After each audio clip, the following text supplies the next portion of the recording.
Hello बच्चों, कैसे हैं आप सब? आई होप आप सब अच्छे होंगे। आपकी स्टडीज़ बहुत ही ज़बरदस्त चल रही होगी। मेरा नाम है इंज़माम खान, स्वागत करता हूँ आपका हमारे शानदार यूट्यूब प्लेटफ़ॉर्म जिसका नाम है एफएमआई करियर इंस्टीट्यूट।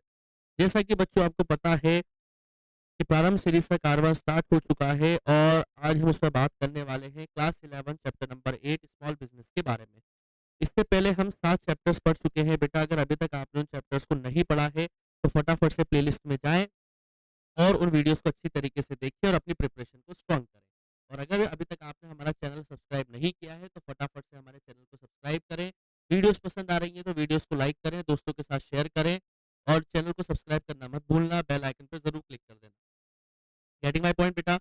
चलिए बेटा, तो हमने चैप्टर नंबर 8 स्मॉल बिज़नेस के बारे में 2 लेक्चर्स पढ़ लिए थे, जिसमें हमने समझा था कि स्मॉल स्केल इंडस्ट्रीज़ क्या होती है, गवर्नमेंट के ज़रिए वो क्या क्राइटेरिया है जिसमें हम इंडस्ट्रीज़ को अलग-अलग पार्ट में डिवाइड करते हैं।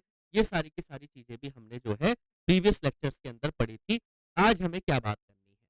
आज हमें बात करनी है फीचर्स ऑफ स्मॉल बिज़नेस के बारे में कि क्या-क्या फीचर्स होते हैं कि स्मॉल बिज़नेस के। पहला, पर्सनल कैरेक्टर। ओनरशिप जो होती है बेटा स्मॉल स्केल यूनिट की, वो या तो एक इंडिविजुअल के पास होती है इन सोल प्रोप्राइटरशिप, और it can be with a few individuals in partnership. अगर सोल प्रोप्राइटरशिप है, तो उसमें जो ओनरशिप होगी स्मॉल स्केल यूनिट की, वो किसी एक इंडिविजुअल के पास होगी। सोल प्रोप्राइटर का मतलब इसमें सिंगल ओनर होता है, या फिर कोई इंडिविजुअल्स के पास होगी जो पार्टनरशिप के अंदर इंक्लूड होंगे। दूसरा होता है labour intensive. Small scale business जो होता है बेटा, वो लेबर इंटेंसिव मेथड्स उसमें यूज किए जाते हैं, इसलिए इसके अंदर ज़्यादा से ज़्यादा एम्प्लॉयमेंट अपॉर्चुनिटीज क्रिएट होती है।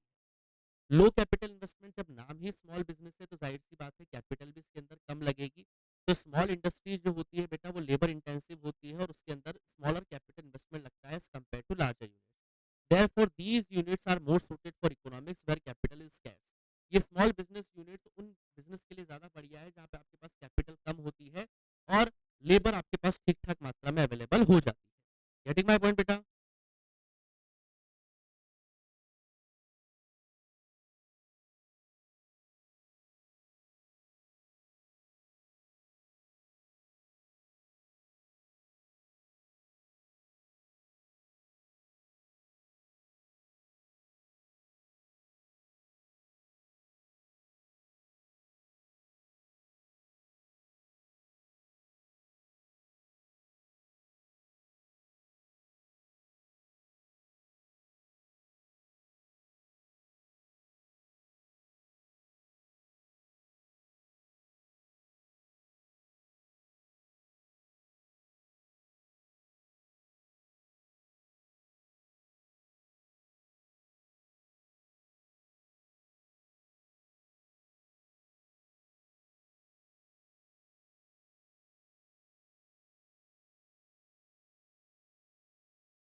मेरे बच्चों, तो लो कैपिटल इन्वेस्टमेंट होता है लोकल एरिया ऑफ ऑपरेशन।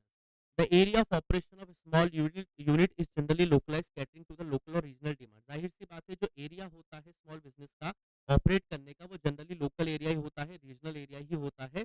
जो ओवरऑल रिसोर्सेज होते हैं स्मॉल स्केल यूनिट्स के अंदर, वो लिमिटेड होते हैं, जिसका रिजल्ट क्या आता है बेटा कि ये लोकल लेवल पे ही ऑपरेट कर पाते हैं, ज़्यादा मास लेवल पे ही ऑपरेट नहीं कर पाते हैं। क्विक डिसीजन, जाहिर सी बात है स्मॉल बिजनेस है तो यहाँ पे या तो एक आदमी होगा, और अगर पार्टनरशिप भी होगी तो भी ज़्यादा पार्टनरशिप इसमें होगी नहीं, एक्टिव पार्टनर ही लिमिटेड होंगे, बाकी सारे के सारे स्लीपिंग पार्टनर्स होंगे। तो स्मॉल बिजनेस के अंदर क्या होता है बच्चों, स्मॉल बिजनेस के अंदर जो डिसीजन मेकिंग पावर होती है वो फटाफट से ले लिए जाते हैं। इसमें ज़्यादा टाइम नहीं लगता है, डिसीजन फटाफट से इसके अंदर ले लिए जाते हैं। Administrative setup for the small scale industries, एक क्या-क्या एडमिनिस्ट्रेटिव सेटअप किए गए गवर्नमेंट के ज़रिए स्मॉल स्केल इंडस्ट्रीज के लिए? तो ministry of small scale industry setup की गई है ना? और ministry of agro and rural industries setup की गई है, ताकि स्मॉल स्केल इंडस्ट्रीज को अगर कोई भी इश्यू आता है तो वो इसके ज़रिए अपना क्या कर सकती है, प्रॉब्लम को सॉल्व कर सकती है। स्मॉल बिजनेस का रोल क्या होता है बेटा रूरल एरियाज के अंदर? ये एम्प्लॉयमेंट जनरेटिंग सेक्टर होता है। जब रूरल एरियाज के अंदर इंडस्ट्रीज को सेटअप किया जाता है, तो रूरल एरियाज के अंदर ज़्यादा से ज़्यादा एम्प्लॉयमेंट अपॉर्चुनिटीज क्रिएट होती है और ज़्यादातर लेबर्स को वहाँ पे क्या मिलता है, काम मिलता है, और कहीं न कहीं गाँव की इकोनॉमी आगे बढ़ती है। Utilization of local resources, small scale industry जो होती है वो लोकल एरिया पे ऑपरेट करती है, तो वो लोकल रिसोर्सेज को ज़्यादा क्या करती है, यूटिलाइज करती है, जैसे वुड हो गया, कोयल हो गया, ये सब चीज़ें जो है लोकल रिसोर्सेज जो होते हैं उनका यूटिलाइजेशन ज़्यादा होता है स्मॉल बिजनेस के अंदर। प्रिवेंट माइग्रेशन, जब गाँवों के अंदर ही ज़्यादा से ज़्यादा इंडस्ट्री सेटअप हो जाती है, तो लेबर्स को काम की तलाश में एक जगह से दूसरी जगह पर मूव करना नहीं पड़ता है, रूरल एरियाज़ से अर्बन एरियाज़ में नहीं जाना पड़ता है, या एक स्टेट को छोड़ के उन्हें दूसरे स्टेट में नहीं जाना पड़ता है।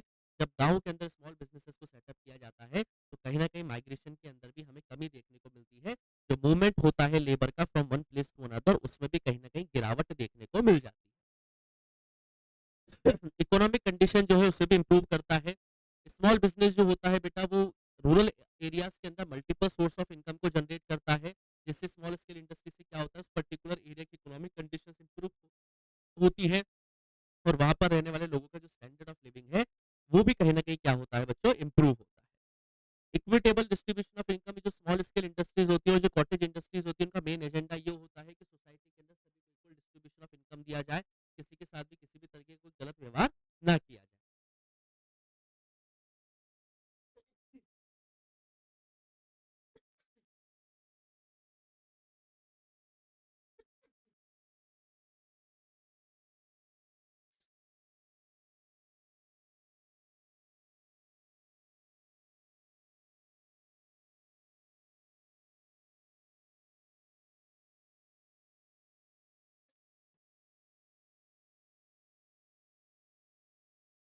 प्रॉब्लम्स ऑफ स्मॉल बिज़नेस, अब स्मॉल बिज़नेस के अंदर क्या-क्या प्रॉब्लम्स निकल के आती है? शॉर्टेज ऑफ फाइनेंस, ज़ाहिर-सी बात है, बिज़नेस का एरिया, ऑपरेशन और स्केल जो है छोटा है, तो कहीं न कहीं इसमें जो फाइनेंस की हमेशा शॉर्टेज देखने को मिलती है, जिससे बहुत बार क्या होता है, स्मॉल स्केल इंडस्ट्रीज़ को भी प्रॉब्लम्स फेस करनी पड़ जाती है। Shortage of raw material, small scale जो बिज़नेस होते हैं बहुत बार वो अनेबल होते हैं बेटा रॉ मटेरियल्स को परचेज़ करने के लिए बल्क में, क्योंकि उनके पास फंड्स नहीं होते हैं, या फंड भी होते हैं तो स्टोरेज फैसिलिटी नहीं होती है, जिस वजह से बहुत बार वो रॉ मटेरियल्स को स्टोर भी नहीं कर पाते, जिस वजह से शॉर्टेज हो जाती है। लैक ऑफ टेक्नोलॉजी, जाहिर सी बात है, स्मॉल बिजनेस जो है वो आउटडेटेड टेक्निक्स का इस्तेमाल कर रहे हैं, क्योंकि उनके पास फंड्स की कमी होती है, जिससे क्या होता है, टेक्नोलॉजी में वो आगे नहीं बढ़ पाए, जिससे कॉस्ट ऑफ प्रोडक्शन इंक्रीज हो जाती है। कॉम्पिटिशन फेस करना पड़ता है इन्हें, लार्ज लार्ज इंडस्ट्री से स्मॉल स्केल फर्म जो होती है वो आउटडेटेड टेक्नोलॉजी का इस्तेमाल कर रही है, और जो बड़ी बड़ी मल्टीनेशनल कंपनीज है वो हाईटेक टेक्नोलॉजी का इस्तेमाल करती है, जिससे इन्हें मास लेवल पे कॉम्पिटिशन भी फेस करना पड़ जाता है। इंडियन गवर्नमेंट के जरिए बहुत सारे इंस्टीट्यूशन सेटअप किए गए हैं, ताकि स्मॉल स्केल इंडस्ट्रीज को बेनिफिट मिल सके, जैसे कि ये नाम है जो आपको याद रखने हैं, नेशनल स्मॉल इंडस्ट्री कॉर्पोरेशन, ये सब इंस्टीट्यूशन इसके सेटअप किए गए हैं भारत सरकार के जरिए, ताकि स्मॉल स्केल इंडस्ट्रीज को कहीं ना कहीं बेनिफिट प्रोवाइड करवाया जा सके। District industry centres, small industries development organisation, rural and women entrepreneurship development है, national bank for agriculture and rural development है, small industries development bank of India है, the rural small business development centre है, the national commission for enterprises in the unorganised sector है, world association for small and medium enterprises है, rural and women entrepreneurship development है, and scheme of funds for generation of traditional industry. Incentives भी provide करवाए जाते हैं बेटा enterprises को, चाहे वो रूरल एरिया में हो, या बैकवर्ड एरिया में हो, या हिली एरियाज में हो। जो लोन्स होते हैं बेटा, वो मिनिमम रेट ऑफ इंटरेस्ट से प्रोवाइड करवाए जाते हैं। जितनी भी यूनियन टेरिटरीज है बेटा इंडिया के अंदर, वहाँ पे स्मॉल बिजनेसेस को सेल्स टैक्स नहीं देना पड़ता है। स्पेशल ट्रीटमेंट दिया जाता है बेटा स्मॉल स्केल इंडस्ट्रीज को, जब भी उन्हें रॉ मटेरियल चाहिए होता है। हर एक स्टेट जो है बेटा लैंड, पावर, वाटर जो है कम से कम रेट में स्मॉल स्केल इंडस्ट्रीज को प्रोवाइड करवाता है, और 5 से 10 सालों के लिए इनसे कोई टैक्स वसूला नहीं जाता है। और अगर आपको इंडस्ट्रियल एस्टेट सेटअप करना चाहते हैं बैकवर्ड एरियाज में, तो वहाँ पे भी आपको टैक्स में बहुत सारे एजम्पशन मिलते हैं, मतलब गवर्नमेंट के जरिए बहुत सारी टैक्स में छूट भी दी जाती है बेटा, ताकि स्मॉल स्केल इंडस्ट्रीज क्या हो सके बेटा, इंक्रीज हो सके। Getting my point? So this is the chapter of small business. यहाँ पे हमारा ये चैप्टर पूरी तरीके से कंप्लीट होता है। फिर भी अगर आपको कोई डाउट रहता है तो आप कमेंट सेक्शन में अपने सवालों को छोड़ सकते हैं बच्चों। और वीडियो पसंद आ रही है तो वीडियो को लाइक ज़रूर करना। नेक्स्ट वीडियो में हम इस चैप्टर के कुछ केस स्टडीज़ के बारे में डिस्कस करेंगे। चलिए बच्चों, मिलते हैं फिर नेक्स्ट क्लास में, तब